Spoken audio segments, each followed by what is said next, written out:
कहानी की शुरुआत में दिखाया गया कि एक प्रीस्ट यानी कि पादरी अपने साथियों के साथ 16 मीरा हाइव की तरफ बढ़ रहा था। वो किसी तरह अंदर तो चले गए, लेकिन अंदर घुसते ही ब्लैक हैट को महसूस हुआ कि यहाँ कुछ तो गड़बड़ जरूर है। लेकिन प्रीस्ट ने उनकी बात नहीं सुनी। उसने अपने साथियों से कहा कि हमें रानी को किसी भी हाल में ढूंढना होगा, इसीलिए वो आगे बढ़ते रहे। तभी उन्हें सामने से कुछ आवाजें सुनाई दी तो सभी ने अपने हथियार तैयार कर लिए, लेकिन जल्द ही उन्हें एहसास हुआ कि ये तो एक जाल है और प्रीस्ट के साथ ही जमीन के नीचे धंसना शुरू हो गए, मानो उन्हें कोई खींच रहा हो नीचे। सभी एक के बाद एक इस जाल के शिकार बनते गए, लेकिन प्रीस्ट और ब्लैक हैट रोशनी की तरफ भागने लगे। लेकिन जैसे ही वो गुफा से बाहर निकलने वाले थे, ब्लैक हैट भी जाल में फंस गया और प्रीस्ट चाहकर भी उसे बचाने में नाकामयाब रहा। बताया जाता है कि इस दुनिया में हमेशा से वैम्पायर्स मौजूद हैं। इंसानों और वैम्पायर्स के बीच में एक खूनी जंग सदियों से चल रही है, जिसमें दोनों एक दूसरे के साथ साथ पूरी दुनिया को तबाह करते रहे। इन वैम्पायर्स से छुटकारा पाने के लिए इंसानों ने चर्च की 4 दीवारी के अंदर खुद को महफूज कर लिया, और तो और उन्होंने अपने शहरों को भी एक गेट की मदद से बंद कर दिया जिसमें चर्च के निशान बने हुए थे। फिर उन्होंने वैम्पायर्स के खिलाफ सबसे बड़ा हथियार बनाया, और वो थे खास तरह के प्रीस्ट। ये खास तरह के प्रीस्ट ताकतवर योद्धा थे जिन्हें वैम्पायर्स को खत्म करने की कला में महारत हासिल थी। ये इतने ज्यादा ताकतवर थे कि अकेले ही वैम्पायर्स की सेना को खत्म कर दिया करते, और जो बच जाते उन्हें एक दूसरे से अलग करके जेलों में डाल दिया जाता। लेकिन जैसे ही चर्च के अधिकारियों को महसूस हुआ कि अब तो उन्हें वैम्पायर्स से कोई खतरा नहीं है, तो उन्होंने धीरे धीरे प्रीस्ट्स को कम करना शुरू कर दिया, और अब दुनिया में सिर्फ कुछ ही प्रीस्ट बचे थे जिनकी अब किसी को कोई जरूरत नहीं थी, और उनका वजूद भी धीरे धीरे वैम्पायर्स की तरह खत्म होने लगा। इन सभी घटनाओं के कई साल बाद हम ओवन नाम के एक आदमी को देखते हैं जो अपने खेत की जमीन को खोद रहा था ताकि वो पता लगा सके कि खेती के लिए जमीन की कंडीशन कैसी है। फिर उसने अपनी पत्नी शैनन से कहा कि मेरे हिसाब से हमें खेती शुरू कर देनी चाहिए। ठीक उसी वक्त लूसी भी घर पहुंच गई। ओवन ने उससे पूछा कि अब तक कहां पर थी तुम? तो लूसी ने बताया कि वो शहर गई थी। ये सुनते ही ओवन भड़क पड़ा, क्योंकि लूसी उसके मना करने के बाद भी शहर चली गई। मगर लूसी ने भी जवाब में कहा कि अब मैं बड़ी हो चुकी हूँ। लेकिन ओवन का कहना सीधा था कि अगर इस घर में रहना है तो मेरे हिसाब से रहना पड़ेगा। मुझे ऐसा लगता है कि मैं जेल में हूँ, ये घर कम जेल ज्यादा है, लूसी ने चिल्लाकर कहा। तभी शैनन ने बीच में कूदते हुए कहा कि इतना लड़ने की कोई बात नहीं है, दोनों प्यार से बात किया करो। लेकिन तभी अचानक से जमीन कपकपाने लगी। इससे लूसी भी बहुत ज्यादा डर गई। ओवन ने बाहर जाकर चेक किया तो देखा कि वैम्पायर्स का एक झुंड घर की तरफ आ रहा है। उसने तुरंत दोनों को नीचे जाने के लिए कहा। शैनन ने घर की खुफिया जगह को खोला और लूसी को अंदर भेज दिया। शैनन ने लूसी से कहा कि चाहे कोई भी आवाज आए चिल्लाना मत, लेकिन वो अपने पति की मदद करने के लिए ऊपर ही रुक गई। इसके कुछ सेकंड बाद ही लूसी को गोलियां चलने की आवाज सुनाई दी और अपने माँ बाप की चीखें भी, जिन्हें वैम्पायर्स बड़ी ही बेरहमी से मार रहे थे। तभी अचानक से खुफिया कमरे का दरवाजा खुला और किसी ने दस्तक दी, जिसे देखकर लूसी डर से कांप गई। इसके बाद सीन सीधा कैथीड्रल शहर में खुला। ये शहर अभी भी चर्च की निगरानी में था। हम वहाँ प्रीस्ट को देखते हैं जो अपने घर जा रहा था। उसे लिफ्ट में एक बच्चा अपनी माँ के साथ देखा। बच्चे ने बड़ी मासूमियत के साथ प्रीस्ट से उसके टैटू के बारे में पूछा, लेकिन उसकी माँ ने उसे डांटते हुए कहा कि प्रीस्ट से ऐसे बात मत करो। जैसे ही प्रीस्ट अपने कमरे में घुसने लगा, तभी उसने एक आदमी को दबोच लिया जो काफी देर से उसका पीछा कर रहा था। उस आदमी ने अपना नाम हिक्स बताया और कहा कि मैं उस शहर से आया हूँ जहाँ पर आपका भाई ओवन रहता है। हिक्स ने प्रीस्ट को बताया कि ओवन घायल हो चुका है और लूसी को वैम्पायर्स उठा ले गए। बेचारी शैनन जिंदा नहीं बच पाई। वो आदमी प्रीस्ट के पीछे पीछे अंदर चला गया और कहने लगा कि लूसी हमेशा आपके बारे में बात करती थी। वो कहती थी कि अगर वैम्पायर्स को कोई मार सकता है तो वो है मेरे अंकल। उस आदमी ने कहा कि मैं लूसी को बचाने जा रहा हूँ, मैं चाहता हूँ कि आप भी मेरा साथ दें। लेकिन प्रीस्ट ने तुरंत हाँ नहीं कहा। वो चर्च के बड़े अधिकारियों के पास गया। उसने वहाँ बताया कि मेरे परिवार के ऊपर वैम्पायर्स ने हमला किया है, लेकिन उन्होंने ये कहकर झुकला दिया कि कोई भी वैम्पायर जेल से बाहर निकला ही नहीं। उनके हिसाब से ये काम डाकुओं का होगा। उनका कहना था कि सभी वैम्पायर्स खत्म हो चुके हैं, लेकिन उनमें से एक फादर चेम्बरलिन ने प्रीस्ट की मदद करने की कोशिश की, लेकिन उसे भी रोक दिया गया और कहा कि प्रीस्ट लोगों का विश्वास हिलाने की कोशिश ना करे। इस दौरान एक तेज रफ्तार ट्रेन में लूसी को वैम्पायर्स एक पिंजरे में बंद करके ले जा रहे थे। तभी उनमें से एक उसका मजाक उड़ाने लगा और तभी एंट्री हुई ब्लैक हैट की। ब्लैक हैट ने लूसी से कहा कि तुम्हें बचाए रखने के लिए ही पिंजरे में रखा गया है। इस पर लूसी कहने लगी कि मेरे अंकल प्रीस्ट हैं, वो मुझे बचाने के लिए जरूर आएंगे और फिर तुम सब मरोगे। लेकिन लूसी को ये नहीं पता था कि ब्लैक हैट इस पल का सदियों से इंतजार कर रहा था। वहीं शहर में फादर चेम्बरलिन ने प्रीस्ट से कहा कि मैं कुछ भी करके फैसला बदल नहीं पा रहा, और ये सुनकर प्रीस्ट बहुत निराश हो गया। वो इस सोच में पड़ गया कि इतनी कुर्बानियों के बाद भी उसकी बात तक नहीं सुनी जा रही, और अगर अब चर्च उसकी मदद नहीं कर रहा तो उसे मामला अपने हाथ में लेना होगा। तभी चर्च के सैनिकों ने प्रीस्ट को चारों तरफ से घेर लिया। चेम्बरलिन ने कहा कि सिर्फ अच्छी चीजों के बारे में सोचो, ऐसा कुछ मत करना जिससे तुम्हें बाद में पछताना पड़े। ये सुनकर प्रीस्ट बेहद उदास हो गया, क्योंकि अब उसे चर्च के खिलाफ जाना होगा। उसने कुछ ही सेकंडों में एक एक करके सभी सैनिकों को ढेर कर दिया। इसके बाद उसने अपने हथियार निकाले और लूसी को बचाने के लिए शहर से बाहर निकल गया। प्रीस्ट इंसानी दुनिया के आखिरी निशान छोड़कर वेस्टलैंड के वीरान और खतरनाक इलाके में घुस गया। बेहद तेज रफ्तार के साथ वो आगे बढ़ता गया और सीधा अपने भाई के घर पहुंच गया। प्रीस्ट उस उजड़े हुए घर के अंदर गया और वहां उसे ओवन के परिवार की एक फोटो मिली, और बाहर हिक्स ने सोचा कि लुटेरे घर में घुस आए हैं। लेकिन जब उसने देखा कि ये प्रीस्ट है तो वो बहुत खुश हुआ। फिर दोनों साथ में शहर चले गए। शहर पहुंचते ही हिक्स ने एक सेल्समैन को अपने शहर से बाहर निकाल दिया, क्योंकि वो लोगों को वैम्पायर्स के खिलाफ नकली हथियार बेचने की कोशिश कर रहा था। लेकिन शहर के लोग उल्टा उन दोनों को ही गलत कहने लगे कि हमें हथियारों की जरूरत है, तुम रोक क्यों रहे हो उसे। लेकिन हिक्स ने कहा कि अब हमारे साथ प्रीस्ट है, अब कोई वैम्पायर नहीं बच पाएगा। बाद में हिक्स और प्रीस्ट डॉक्टर का इंतजार करते हुए बातें करने लगे। वो यहाँ पर ओवन को देखने आए थे। फिर प्रीस्ट अंदर गया और ओवन के पास बैठा। ओवन ने उससे पूछा कि वो कभी वापस क्यों नहीं आया, जिसके जवाब में प्रीस्ट ने कहा कि मुझे घर आने की इजाजत नहीं थी। फिर ओवन ने बहुत उदास होकर कहा कि उन्होंने शैनन को मार दिया। इस पर प्रीस्ट ने उसे तसल्ली देते हुए कहा कि शैनन ने मरकर तुम्हें जिंदगी दी है। तभी ओवन ने रोते हुए कहा कि भाई कैसे भी लूसी को बचा लेना और उन सारे वैम्पायर्स को खत्म कर देना। बाद में हिक्स ने प्रीस्ट को बताया कि चर्च के आदमी आपको ढूंढ रहे हैं और वो लूसी को बचाने की इजाजत भी नहीं दे रहे। लेकिन मुझे फर्क नहीं पड़ता, मैं लूसी को बचाने के लिए आपकी टीम में शामिल होना चाहता हूँ। लेकिन प्रीस्ट ने कहा कि तुम इस सब के लिए अभी तैयार नहीं हो। ये सुनते ही हिक्स ने गोली उठाई और हवा में एक चाकू से गोली के 2 हिस्से कर दिए। ये देखकर प्रीस्ट ने उससे पूछा कि क्या तुम बंदूक चलाना जानते हो। इस पर हिक्स ने कहा कि बंदूक तो मैं चाकू से भी अच्छी चलाता हूँ। फिर उसने प्रीस्ट से कहा कि तुम तो बंदूक का इस्तेमाल ही नहीं करते, तो इतनी गोलियां क्यों बना रहे हो। प्रीस्ट ने जवाब में कहा कि ये तुम्हारे लिए है।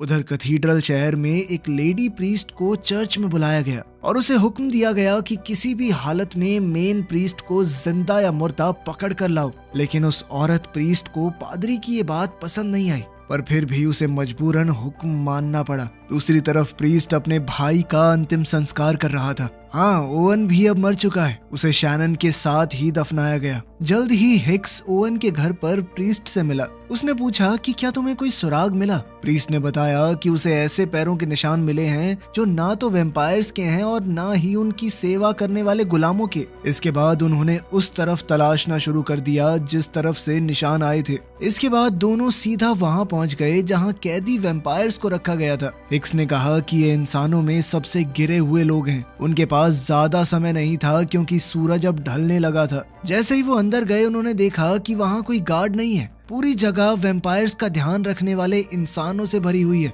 हिक्स समझ गया कि उनमें से ज्यादातर लोग अपनी मर्जी से ये काम कर रहे हैं। वो एक गुलाम के पास गया और तभी गुलाम ने कहा कि प्रीस्ट को यहाँ आने की अनुमति नहीं है, ये जगह हमारी है, हमें प्रीस्ट बिल्कुल भी पसंद नहीं। फिर हिक्स ने उसे बताया कि वो क्या ढूंढ रहे हैं, जिसके बाद गुलाम ने कहा कि हमारे यहाँ ऐसा कुछ नहीं हुआ, कोई लड़की नहीं आई। इसके बाद उन्होंने मेन गेट खोला और अंदर चले गए, मगर वो जगह किसी नर्क से कम नहीं थी। हर तरफ सिपाहियों की लाशें बिखरी पड़ी थी। प्रीस्ट एक सेल में गया और उसने एक गुलाम से पूछताछ करनी शुरू कर दी। साथ ही उसे धमकी दी कि अगर उसने लूसी के बारे में नहीं बताया तो वो उसके मास्टर की कब्र खोल देगा। तभी अचानक से गुलामों का एक झुंड सामने आ गया। वो सब लड़ने के लिए तैयार थे। उन्होंने हिक्स पर हमला कर दिया, जिसके बाद हिक्स भी बाहर की तरफ भागा। लेकिन बाहर दूसरे गुलाम पहले से ही उसका इंतजार कर रहे थे, मगर प्रीस्ट सही समय पर पहुंच गया और उसने सभी गुलामों को मार दिया सिवाय एक के, क्योंकि उससे पूछताछ जो करनी थी लेकिन वो गुलाम वैम्पायर्स की तरफ से बोलने लगा। उल्टा वो प्रीस्ट को ही राक्षस कह के बुला रहा था। ठीक उसी समय सूरज भी ढलने लगा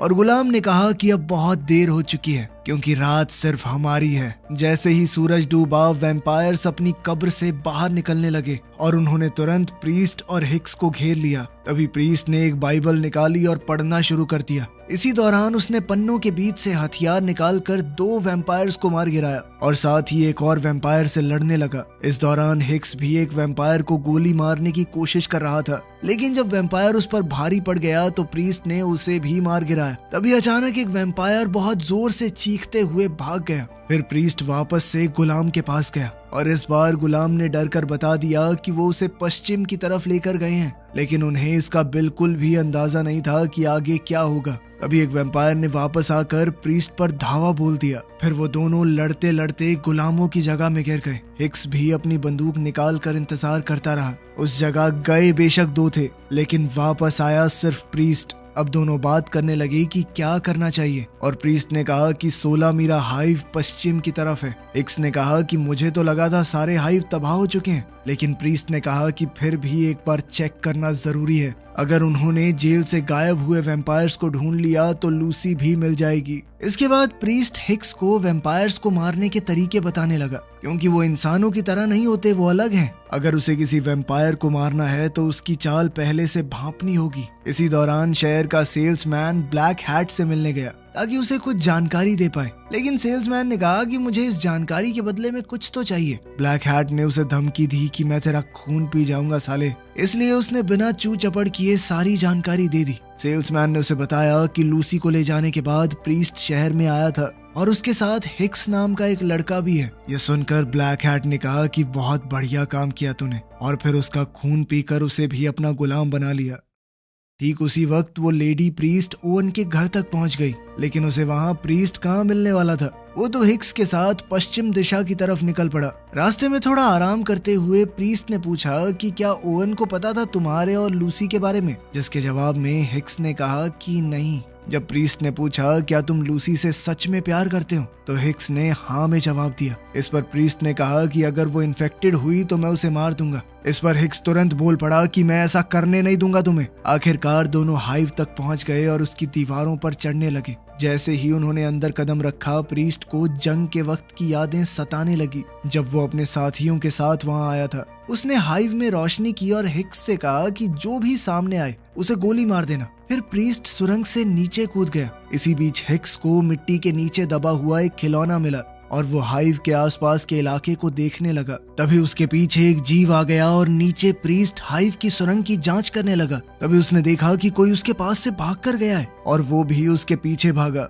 जब उसे सुरंग के आखिरी सिरे पर रोशनी दिखाई दी, तभी अचानक से लेडी प्रीस्ट ने उस पर हमला करने की कोशिश की, मगर वो नाकामयाब रही। उस लेडी प्रीस्ट का नाम असल में टिया है। फिर प्रीस्ट ने उससे पूछा कि तुम यहाँ पर क्या कर रही हो, तो उसने बताया कि मुझे तुम्हें पकड़ने के लिए भेजा गया है। मैं और मेरे बाकी लोग पहले ही अलग अलग हो गए थे। तब प्रीस्ट ने उसे समझाया कि मेरे पास कसम तोड़ने के अलावा कोई रास्ता नहीं था। तभी उन्हें दूर से गोली चलने की आवाज आई। जब दोनों हिक्स को ढूंढ रहे थे तो प्रीस्ट ने उसे बताया कि एक राक्षस इस हाइव की रक्षा करता है, जो इतना बड़ा है कि नीचे नहीं आ सकता। जल्द ही दोनों प्रीस्ट बाहर कूद कर उससे लड़ने लगे। राक्षस ने जबरदस्त हमले से प्रीस्ट को गिरा दिया और फिर टिया के पीछे भागने लगा। अब राक्षस ऊपर से चक्कर काट कर हमला करने का मौका ढूंढने लगा, लेकिन तब तक प्रीस्ट और टिया उस तक पहुंच चुके थे और प्रीस्ट ने हमला करके उसे खत्म कर दिया। तभी अचानक राक्षस फिर से होश में आ गया, लेकिन इस बार हिक्स ने गोली मार कर उसका काम तमाम किया। बाद में दोनों प्रीस्ट आपस में बात कर रहे थे, जबकि हिक्स पहरेदारी कर रहा था। फिर टिया ने कहा कि मैं तुम्हें पकड़ने नहीं आई, सिर्फ चेतावनी देने आई थी। और जल्द ही वो एक नए दोबारा बनाए गए हिस्से तक पहुंचे और इस बार जब वो अंदर गए तो उन्होंने एक बहुत बड़ा अड्डा देखा, जिसे देखकर लग रहा था कि ये नई सेना के लिए बनाया गया हो। मगर अजीब बात ये थी कि वहां तो कोई भी नहीं था। तभी अचानक प्रीस्ट टिया और हिक्स के पास आकर कहने लगा कि हवा का रुख बदल रहा है। जल्द ही उनकी नजर एक बड़ी एग्जिट पर पड़ी, जो कि सीधा जेरिको शहर की तरफ खुलेगी। वहीं पर बाकी प्रीस्ट भी जा रहे थे।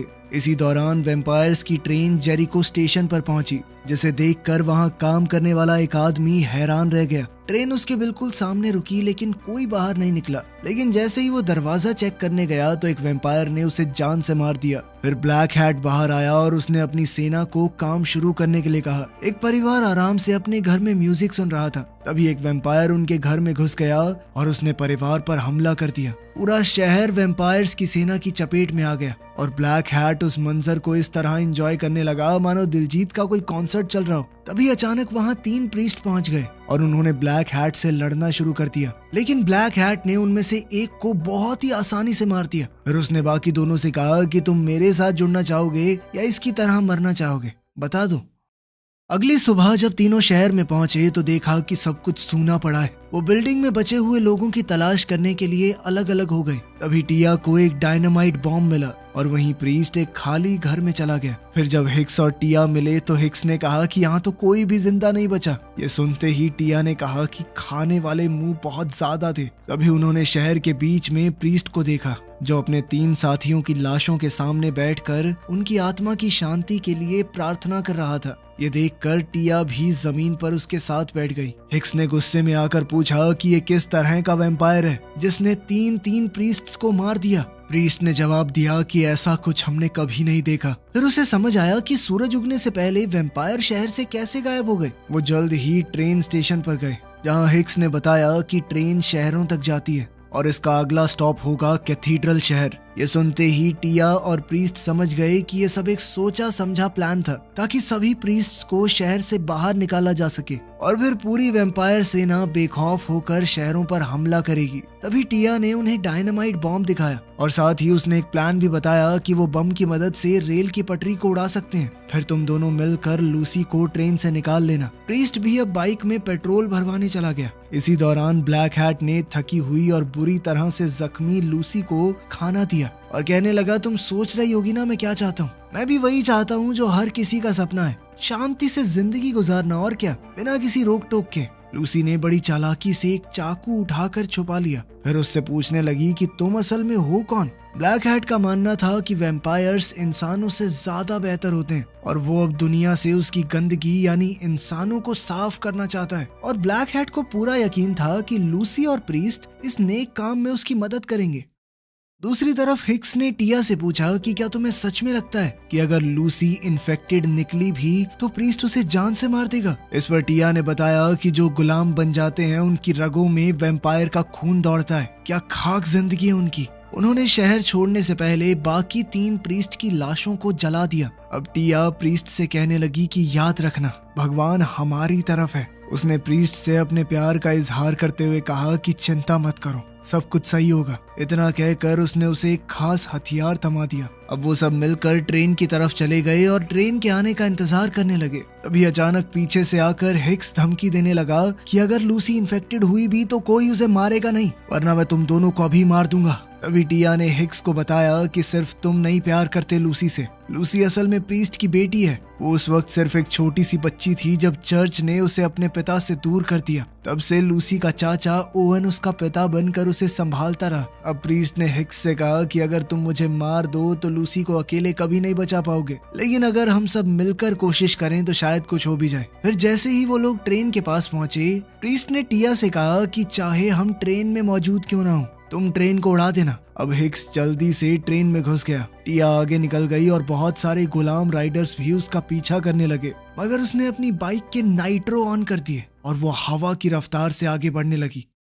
उधर हिक्स ट्रेन के अंदर एक वैम्पायर्स से भरे हुए डब्बे में घुस गया और प्रीस्ट ट्रेन के ऊपर चढ़ गया जहां ब्लैक हैट पहले से उसका इंतजार कर रहा था। ब्लैक हैट को देखकर प्रीस्ट एकदम हैरान रह गया। ब्लैक हैट ने बताया कि वैम्पायर्स की रानी ने मुझे चुना है ताकि हम दोनों मिलकर दुनिया पर राज कर सकें। उसने प्रीस्ट से भी कहा कि मेरे साथ जुड़ जाओ, हम दोनों दोबारा से भाइयों की तरह शहर में वापस जाएंगे और उन सभी बुढ़ों और चर्च को खत्म कर देंगे जो हमें पहले भी परेशान करते थे। प्रीस्ट ने उससे सीधा अपनी बेटी के बारे में पूछा और ब्लैक हैट ने कहा कि मैं तुम्हारे फैसले का इंतजार कर रहा हूँ। तभी प्रीस्ट ने उस पर हमला कर दिया, लेकिन ब्लैक हैट ने बड़ी आसानी से उसका वार रोक कर कहा कि मैं तुमसे बहुत ज्यादा ताकतवर हूँ और इस बार तुम्हारा जीतना नामुमकिन है। इस दौरान टिया ने रेल की पटरी पर बम बिछा दिए थे और उसने अपने पीछे आते हुए राइडर्स को भी देख लिया। उसने लड़ने के लिए खुद को तैयार किया और तुरंत दुश्मनों पर हमला कर दिया। अपनी जबरदस्त ताकत और तकनीक से उसने सबको मार गिराया। अचानक उसे पता चला कि एक गुलाम ने बम के कनेक्शन को तोड़ दिया है और उसने तुरंत मौके पर एक नया प्लान बनाया। ट्रेन की छत पर प्रीस्ट और ब्लैक हैट लड़ रहे थे। उन दोनों की ताकत लगभग बराबर थी, लेकिन फिर भी अब वैम्पायर प्रीस्ट पर भारी पड़ने लगा। वैम्पायर बने हुए ब्लैक हैट ने एक बार फिर से प्रीस्ट को अपने साथ जुड़ने का ऑफर दिया, लेकिन प्रीस्ट ने इस बार भी मना कर दिया। इसलिए ब्लैक हैट ने प्रीस्ट को नीचे गिरा दिया और ये सोच बैठा कि वो जीत गया। लेकिन प्रीस्ट बड़ी ही चालाकी से ट्रेन के नीचे लटका हुआ था। साथ ही हिक्स ट्रेन के अंदर से रास्ता बनाता हुआ आगे बढ़ रहा था। जल्द ही वो वैम्पायर्स से बचते बचाते लूसी तक पहुंच गया, जिसे एक गुलाम अपने साथ ले जा रहा था। वो दरवाजे को बंदूक से उड़ा देना चाहता था। तभी प्रीस्ट अपना रास्ता बनाते हुए ट्रेन के अंदर घुस गया और जल्द ही वैम्पायर्स भी ट्रेन के डब्बे में घुस गए। हिक्स ने पहले वैम्पायर पर गोली चलाई और फिर छत में छेद करने लगा ताकि सूरज की रोशनी अंदर आए। फिर दोनों लूसी को बचाने के लिए उसका पीछा करने लगे, मगर जैसे ही वो लूसी तक पहुंचे तभी ब्लैक हैट ने उन्हें रोक दिया। उसने एक ही झटके में हिक्स को ट्रेन से नीचे फेंक दिया, लेकिन हिक्स को वहीं पास में पड़ी एक गुलाम की मोटरसाइकिल मिल गई। वहीं ट्रेन में ब्लैक हैट ने प्रीस्ट को बुरी तरह पीटना शुरू कर दिया। उधर लूसी ने भी जैसे तैसे खुद को आजाद करवाया और गुलाम को आग लगा दी। फिर वो वैम्पायर पर हमला करने लगी कि छोड़ दो मेरे अंकल को। तो ब्लैक हैट ने उसे बताया कि ये तुम्हारे अंकल नहीं है, बाप है तेरा। प्रीस्ट ने दोबारा हमला करने की कोशिश की, लेकिन ब्लैक हैट ने उसे पकड़कर दीवार में चाकू से लटका दिया। ब्लैक हैट लूसी को ट्रेन से बाहर ले गया और उसने प्रीस्ट को वहीं जलने के लिए छोड़ दिया। उसी वक्त टिया अपनी बाइक पर बम लगाकर ट्रेन की तरफ बढ़ने लगी। जल्द ही प्रीस्ट भी होश में आ गया। उसने जैसे तैसे खुद को दीवार से अलग किया। ब्लैक हैट लूसी का खून पीने ही वाला था, तभी प्रीस्ट ने अचानक आकर उस पर हमला कर दिया। लूसी गिर गई, लेकिन प्रीस्ट ने उसी वक्त लूसी को पकड़ लिया। दोनों ट्रेन के किनारे पर लटक गए। ब्लैक हैट उन्हें नीचे धकेलने ही वाला था, लेकिन तभी टिया भी ट्रेन के नजदीक पहुंच गई। टिया ऐन मौके पर अपनी बाइक से कूद गई और जैसे ही बाइक ट्रेन से टकराई, प्रीस्ट फौरन लूसी को पकड़कर ट्रेन से कूद गया।